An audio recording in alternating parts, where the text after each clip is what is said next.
Dealing with poor people is such a waste of time. I'll only bother with you if I have time left over, Michael said, laughing and waving us away like we didn't matter.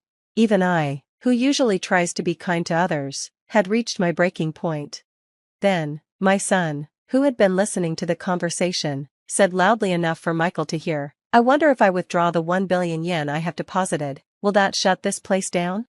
Hi, I'm Susan Parker, a 67-year-old housewife. Lately, my husband George and I have been enjoying relaxing afternoons at cafes. George is 2 years younger than me and has recently retired. Since I've been so focused on work for most of my life, I now find myself unsure of how to spend my free time, so I decided to take my husband out to explore different shops and cafes. We both love coffee, and we've always wanted to visit various cafes. George didn't mind my idea of going on a cafe tour and, in fact, became more and more interested in it. One day, while watching a TV show about cafes, George said, "Hey, let's try this one next time."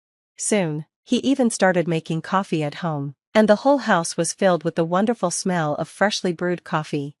"Wow, Dad's coffee is really good," our son James said during a visit. "See, I told you, it's all about the beans," George replied with a smile. James, who is now 38 and has been living independently for a long time, comes home occasionally to visit and share interesting stories from work. "Are you and Dad doing okay? Any changes?" James asked. "We're the same as always," I replied.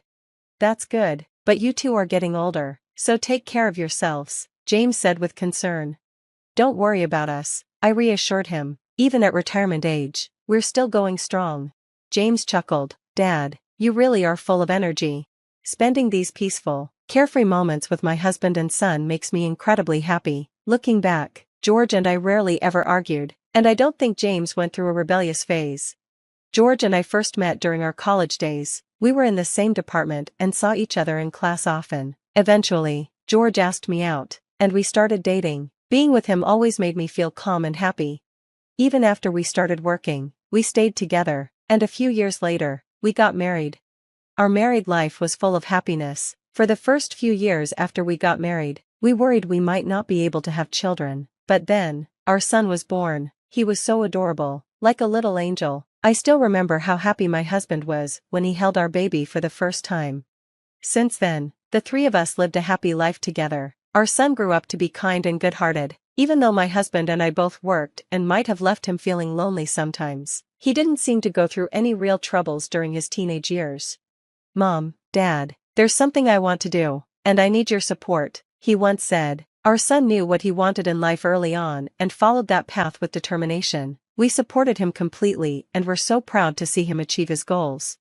Even after becoming an adult, he always showed us love and care, taking us on trips and to nice restaurants. As we got older, my husband and I would sometimes get emotional, crying and thanking him, only for him to laugh at how dramatic we were. Later, our son married a wonderful woman, and my husband and I were overjoyed. I have a supportive wife who helps me in my busy work life, so I want to work hard to protect our family, he once told us. Our daughter-in-law has a lovely smile and a gentle nature, perfect for our hardworking son. The couple continued to visit us regularly, and we always enjoyed spending time with them. However, recently, my husband started having health problems. As our son had warned, we needed to take care of ourselves, so we went to the hospital together. There, the doctor gave us devastating news. "It's terminal cancer. You have about a year left to live." My husband and I were both stunned. We had planned to spend our retirement years together, and we even talked about opening a small cafe at our own pace. The news left us heartbroken. "I can't believe it. Dad has cancer," our son said, equally shocked. "We don't have kids yet, and I was just thinking about showing you your grandchild soon."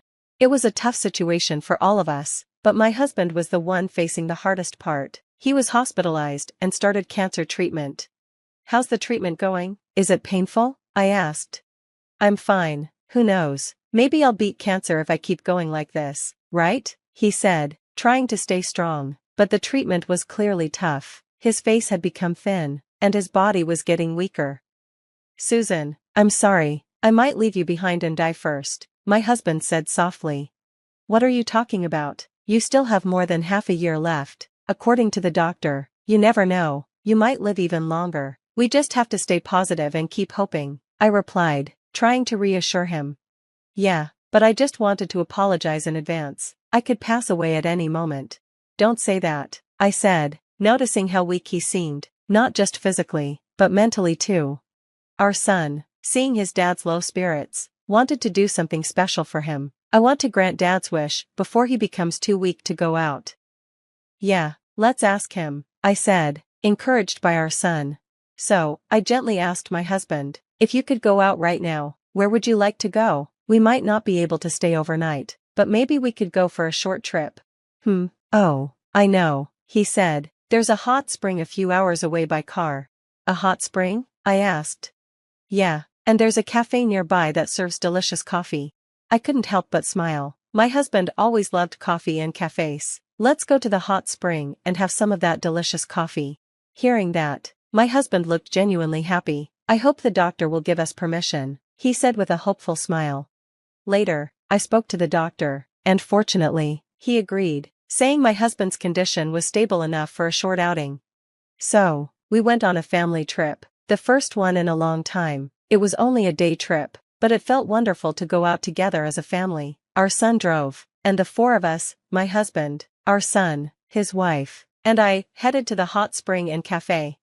The large outdoor bath at the hot spring had a breathtaking view, and the weather was perfect. It was an incredible experience for all of us. At the cafe, we heard the men's bath had an amazing view as well, and the hot spring itself was a wonderful place to relax. We finally had the coffee we'd been looking forward to, and it was so delicious that it touched our hearts.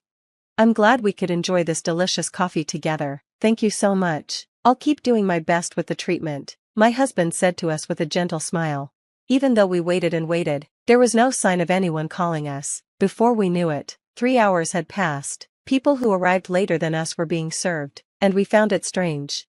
That bank clerk, Michael, was helping other customers like he had completely forgotten about us. I felt I had to say something, so as soon as Michael finished with a customer, I quickly went over to him. Excuse me, we've been waiting for a long time. When can we have the meeting about the loan? I asked. Michael looked at me with annoyance. Are you still here? Huh? What do you mean? I was confused. There's no way we're giving a loan to someone like you to open a cafe or any shop. You're too old, he said bluntly. You're not even wearing brand name clothes, and you don't look rich at all. It's a waste of time dealing with poor people like you. I'll help you if I have any time left over. With that, he laughed and shooed us away like we didn't matter. I was shocked. Normally, I'm a kind person, but this was too much. I was furious. Just then, my son returned from the restroom, and I told him everything Michael had said. After hearing the story, my son raised his voice, making sure Michael could hear. If I withdraw the 1 billion yen I deposited here, I wonder if I could shut this place down. Michael looked puzzled. What? He muttered. Sir, if you're going to cause a disturbance, please leave. You're bothering other customers, Michael said, completely missing the point. I couldn't believe Michael had the nerve to say that to my son, but my son remained calm. I recently moved my business deposit to this bank, but I guess that was a mistake. Call the branch manager because I can't talk to you, my son demanded. Stop it, or I'll sue you for obstructing business, Michael snapped, refusing to help. Even my son had reached his limit of patience. Fine, I'll make a call myself, he said, pulling out his phone. A few moments later, the branch manager came running out of the back room, clearly in a panic. Mr. Johnson, what happened? The manager asked, looking worried as he addressed my son. Michael's eyes widened in surprise when he realized what was happening. Branch manager, what's going on with this bank? This is Michael Clark. He made my mother wait over 3 hours, called her a poor person, and tried to send her away, my son said firmly. What, Michael, what the hell are you doing? The branch manager asked, clearly upset. Mr. Johnson, could you please come to the reception room? I want to apologize, Michael stammered. We decided to follow the branch manager to avoid disturbing the other customers further. Once we reached the reception room, the branch manager bowed deeply and apologized.